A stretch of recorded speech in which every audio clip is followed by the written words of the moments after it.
If you listen to the comments made by Janet Yellen, Secretary of the Treasury, she admitted that if we do not raise the debt ceiling, we will default on Treasury debt. Now, this is tantamount to an admission that the U.S. government is running the world's largest Ponzi scheme. And it's not like this is the first time they've admitted it, so it shouldn't be a surprise to anybody.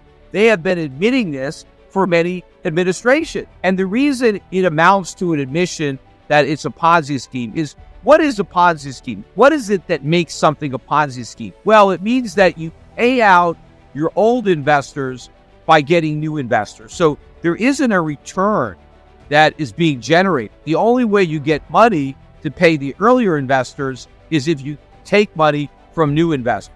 And the reason that Ponzi schemes always collapse is that you run out of new investors and then the whole thing falls apart. I just watched the Netflix documentary on Bernie Madoff. And the reason that Bernie Madoff's Ponzi scheme fell apart, it's not because government regulators figured it out. In fact, it was the opposite. One of the good things about this documentary is it shows the incompetence of the SEC. But not only did the SEC not figure out this was a Ponzi scheme, even though they had all the evidence handed to them years in advance, and then they went and audited Madoff and still didn't discover it was a Ponzi scheme.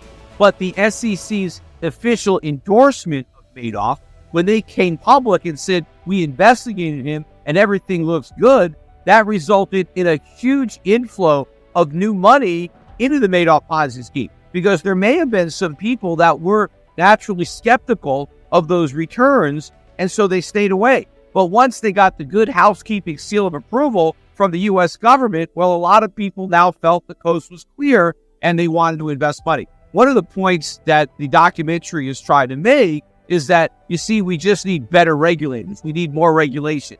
What is lost on the producers of this documentary is that that won't work. What this proves is that we don't need an SEC at all, because the SEC did harm, not good. And in fact, when Bernie Madoff was interviewed by the New York Times, he actually pointed out that the United States government was running a much bigger Ponzi scheme than the one he was. And I remember, and I used to joke about this, but the New York Times said that, well, we shouldn't pay any attention to Bernie Madoff because he doesn't know what he's talking about. He doesn't have any credibility. And I would say, well, wait a minute. He's got credibility about one thing: Ponzi schemes. He knows them when he sees them. And so if Bernie Madoff accuses the U.S. government of running a Ponzi scheme, that's a credible accusation because he ought to know. And in fact, that's what I used to joke, that instead of putting Bernie Madoff in jail, we should have made him Secretary of the Treasury. Because one of the things that Bernie Madoff knows, that apparently Janet Yellen and other secretaries of the Treasury don't know, is that when you're running a Ponzi scheme, you don't tell anybody. You keep it quiet. You see, that's the key. That's Ponzi 101. But no, the Treasury Secretary actually tells people it's a Ponzi scheme, and they don't care. And probably the reason they don't care is because they know that the U.S. government is never going to default, because it doesn't have to worry about getting new investors. It could just print money. Now, the reason Madoff's Ponzi scheme fell apart was not because the regulators put him out of business. The 2008 financial crisis put him out of business. Now, ironically, that was also caused by government. So the only way the government put an end to the Madoff Ponzi scheme was by creating the 2008 financial crisis. Now, what happened was the financial crisis was so bad and the stock market dropped so much that a lot of Bernie Madoff's customers needed their money back. Now, of course, Madoff didn't report any losses because he didn't have any real trades. He was actually reporting profits while everybody else was reporting huge losses. And so a lot of Madoff's clients needed money. And so the only account they had that went up was Bernie's. And so they tried to withdraw some money. Of course, they got all these people wanting to withdraw money, but nobody wanted to put any money in because everybody was losing so much money. And so that's when the Ponzi scheme fell apart, because they couldn't get any new investors to pay off the old investors. Well, that is exactly where we are with the national debt. And that's what Janet Yellen admitted. Janet Yellen said, if we do not raise the debt ceiling, meaning if we can't borrow new money, then we can't pay back any of the investors who already loaned us money. In other words, the only way America can repay its bills is by borrowing more money from new investors so we can pay off the old investors. That is the exact definition of a Ponzi scheme. The only difference is this Ponzi scheme is being run out in the open by the U.S. government, and Bernie Madoff's was a privately run scheme that was being run in secret. But just like Madoff's scheme collapsed, this scheme will eventually collapse. Now, the other statements that are being made that always bother me every time we're talking about raising the debt ceiling is you'll hear members of the Biden administration saying that we have to raise the debt ceiling because America always pays its bills. And if we don't raise the debt ceiling, then for the first time, we won't be able to pay our bills. That is complete nonsense. The reason we have to raise the debt ceiling is precisely because we don't pay our bills. If we paid our bills, we wouldn't have debt. The reason we have $31.5 trillion of debt is because those are $31.5 trillion worth of bills that we did not pay. Instead of paying our bills, we borrowed all that money. And so the reason we want to raise the debt ceiling is not so we can pay our bills, but so we can continue not paying our bills and instead running up a bigger debt.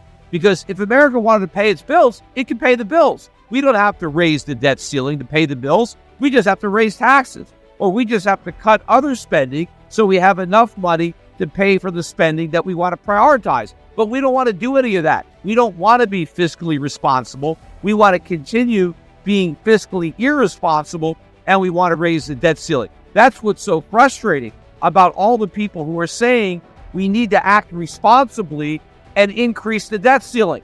The responsible thing to do is not to raise the debt ceiling and for the first time actually pay our bill. The other thing that bothers me is when members of the administration say how America has never defaulted on its obligations, and so we need to raise the debt ceiling because it would be a huge disaster if for the first time America had to default. And that's not a true statement. America has a history of default. That's what we did in 1971, because prior to 1971, all Federal Reserve notes, and that's what they were, notes, were obligations to pay a fixed rate in gold. That's what we owed. So if you owed a Federal Reserve note, the Federal Reserve owed you gold. That's what the note promised to pay. Well, what happened in 1971 was that we defaulted. We told all of our creditors who were owed gold that you were going to get none of the gold that the Federal Reserve was obligated to pay you. In other words, it was a complete default. It wasn't just a partial default. We didn't tell our creditors that they were going to get less gold than what they were owed. We told them they weren't getting any gold at all. It was a complete default. So if America was willing to default on that obligation, why wouldn't it be willing to default on the current obligations, which aren't even as great as having to pay gold, because all we're paying is dollars, and we can print those at will. You see, we can't print gold. That has to be mined. It's easy to print dollars, but again, that's why we may not default on this promise, because we can print all the dollars we want. The problem is we can't print any purchasing power, and it's not much of a consolation to our creditors if we don't default, but instead we repay our debts with worthless money.